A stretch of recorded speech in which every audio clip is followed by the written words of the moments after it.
Boa tarde, amados irmãos, amadas irmãs, amigos, amigas, alunos, alunas, ex-alunos, ex-alunas, os meus familiares, todos vocês que estão aqui. Estamos aí para continuar lendo a palavra de Deus. Eu já estou deixando aberto para a gente ganhar tempo, mas também para a gente ganhar qualidade na nossa leitura, tudo bem? Às vezes, em função da leitura ser extensa, a gente, na hora, dá uma rateadinha aqui, outra ali, mas o mais importante é que o Senhor ganhe o coração de quem está ouvindo, quem está vendo esses vídeos. Essa palavra sirva para ganhar o coração de cada pessoa que tem a oportunidade de estar aqui no canal. Esse é o nosso objetivo e eu creio que esse é o objetivo de Deus, tudo bem? E de novo eu quero dizer a vocês que quem ainda não é inscrito aqui, por favor, se inscreva. Quem já é inscrito nos ajuda a divulgar, né? Vamos levar adiante essa palavra.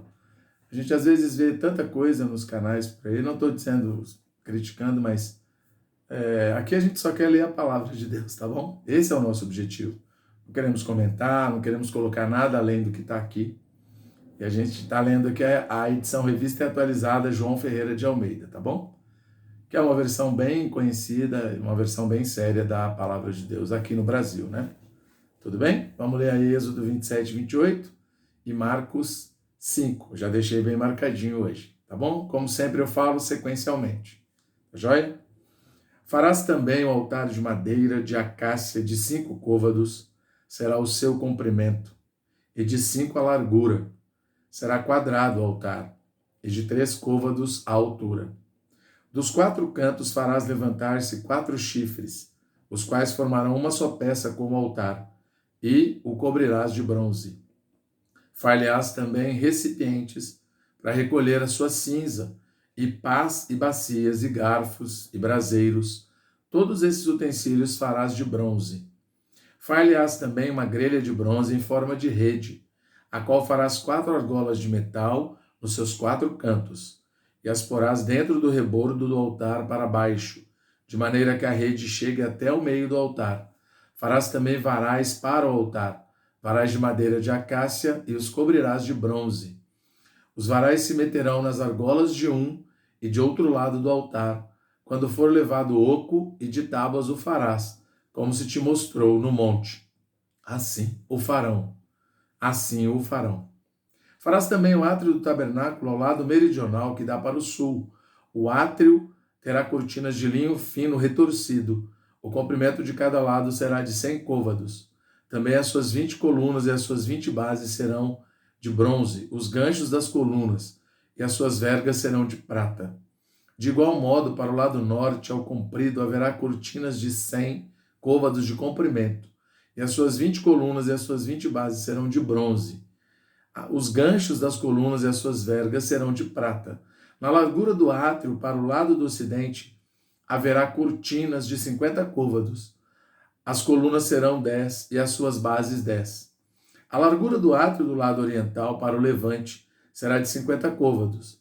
As cortinas para um lado da entrada serão de 15 côvados.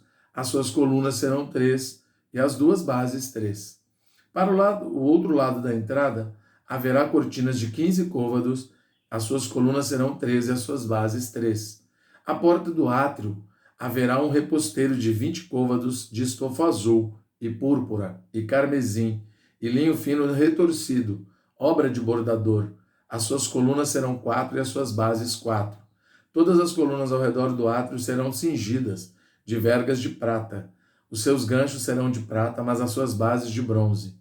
O átrio terá 100 côvados de comprimento e 50 de largura por todo lado, e 5 de altura. As suas cortinas serão de linho fino, retorcido, e as suas bases de bronze.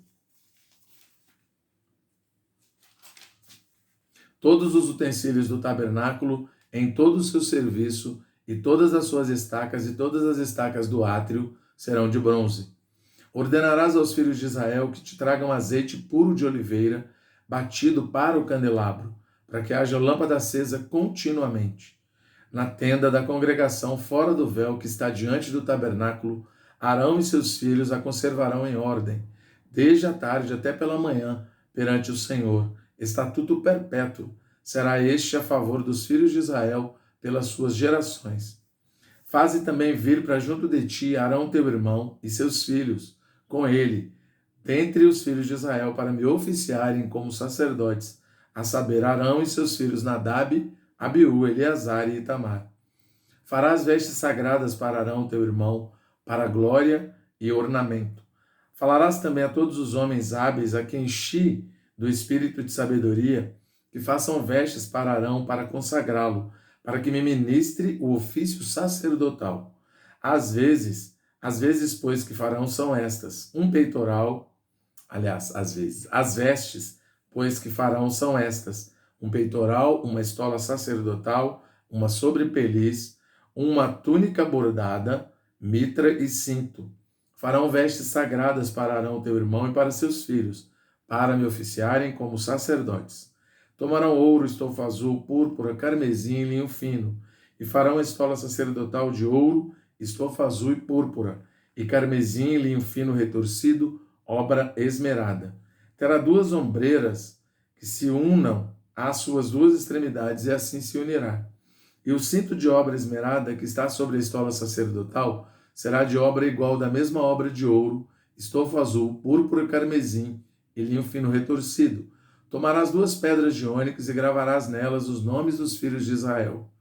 6 de seus nomes numa pedra e outros 6 na outra pedra, segundo a ordem do seu nascimento.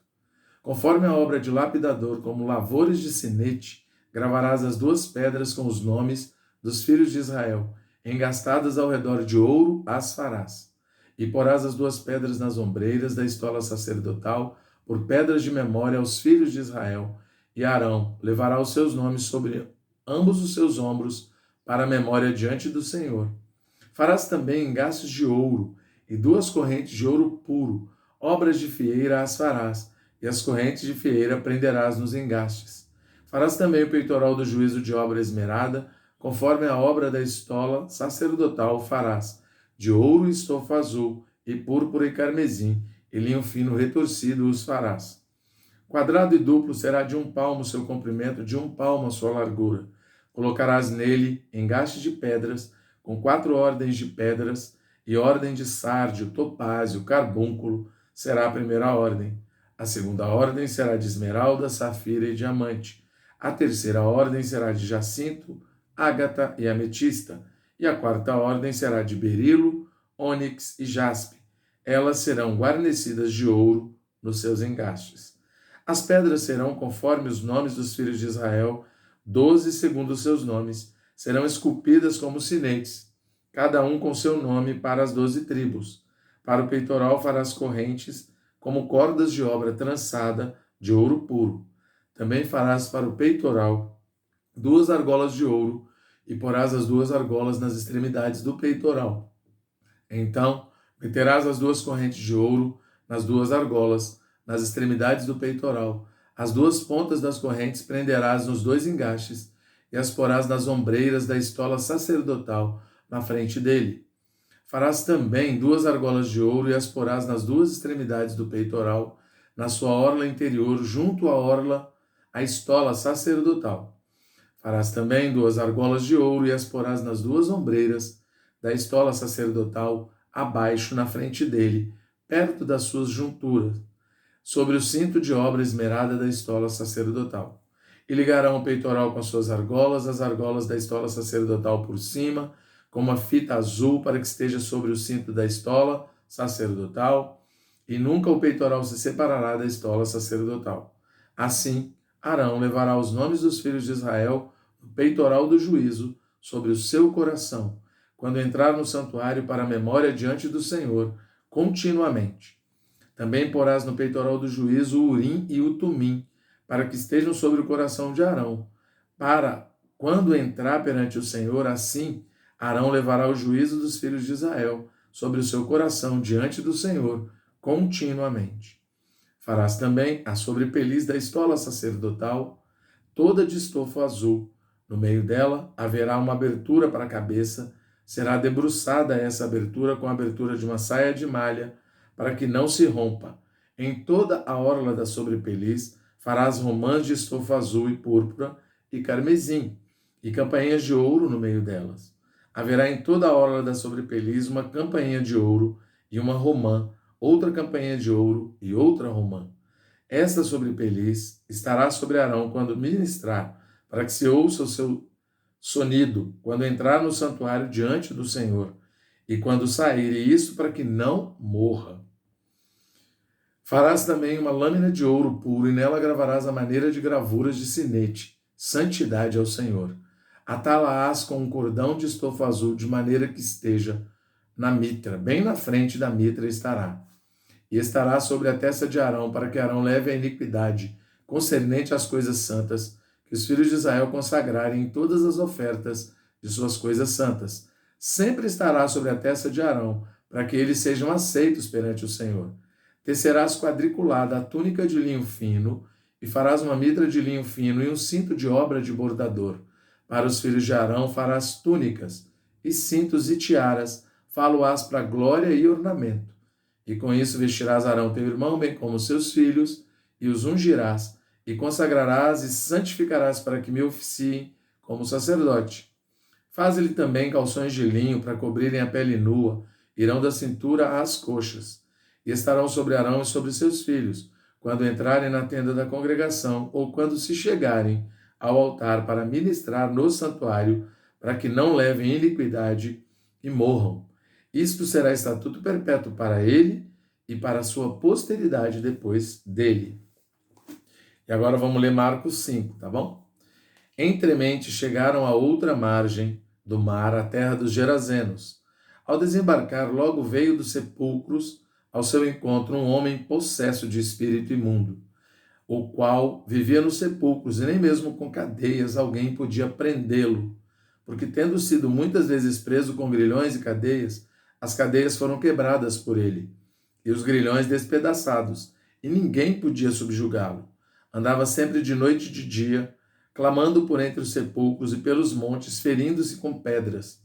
Quando de longe viu Jesus, correu e o adorou, exclamando com alta voz: Que tenho eu contigo, Jesus, Filho do Deus Altíssimo?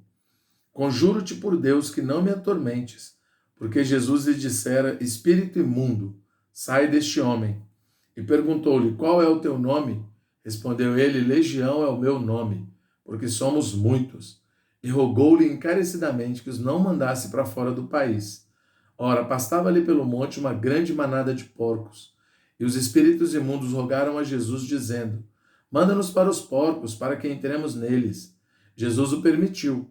Então, saindo os espíritos imundos, entraram nos porcos, e a manada, que era cerca de 2.000, precipitou-se despenhadeiro abaixo, para dentro do mar, onde se afogaram.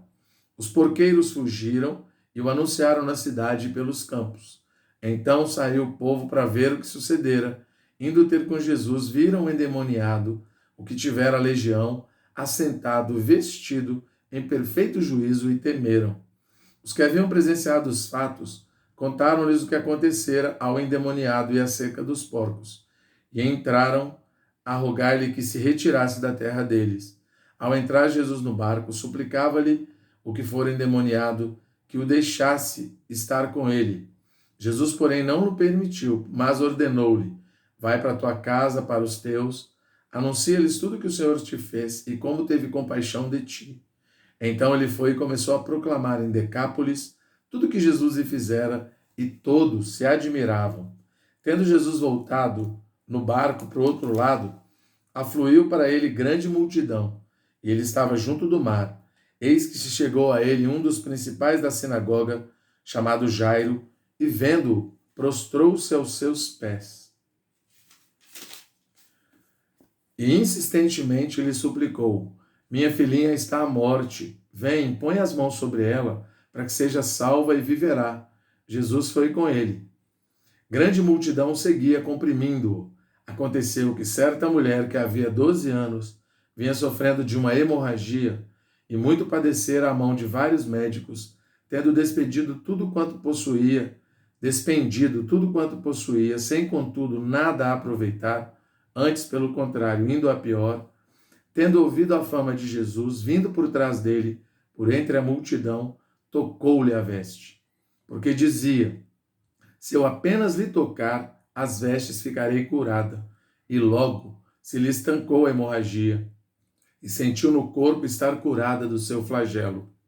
Jesus, reconhecendo imediatamente que dele saíra poder, virando-se no meio da multidão, perguntou: Quem me tocou nas vestes? Responderam-lhe seus discípulos: Vês que a multidão te aperta e dizes: Quem me tocou? Ele, porém, olhava ao redor para ver quem fizera isto. Então, a mulher, atemorizada e tremendo, cônscia do que nela se operara, veio, prostrou-se diante dele e declarou-lhe toda a verdade. E ele lhe disse: Filha, a tua fé te salvou. Vai-te em paz e fica livre do teu mal. Falava ele ainda quando chegaram alguns da casa do chefe da sinagoga e que disseram: Tua filha já morreu. Por que ainda incomodas o mestre? Mas Jesus, sem acudir às tais palavras, disse ao chefe da sinagoga: Não temas, crê somente. Contudo, não permitiu que alguém o acompanhasse senão Pedro e os irmãos Tiago e João. Chegando à casa do chefe da sinagoga, viu Jesus o alvoroço, os que choravam e os que pranteavam muito. Ao entrar, lhes disse: Por que estáis em alvoroço e chorais? A criança não está morta, mas dorme. E riram-se dele. Tendo ele, porém, mandado sair a todos, tomou o pai e a mãe da criança e os que vieram com ele, e entrou onde ela estava. Tomando-a pela mão, disse: Talita cumi, que quer dizer: Menina, eu te mando, levanta-te. Imediatamente a menina se levantou e pôs-se a andar, pois tinha 12 anos. Então ficaram todos sobremaneira admirados. Mas Jesus ordenou-lhes expressamente que ninguém o soubesse e mandou que dessem de comer à menina. Amém. Louvado seja o Senhor. Vamos aí continuar, né? Amém.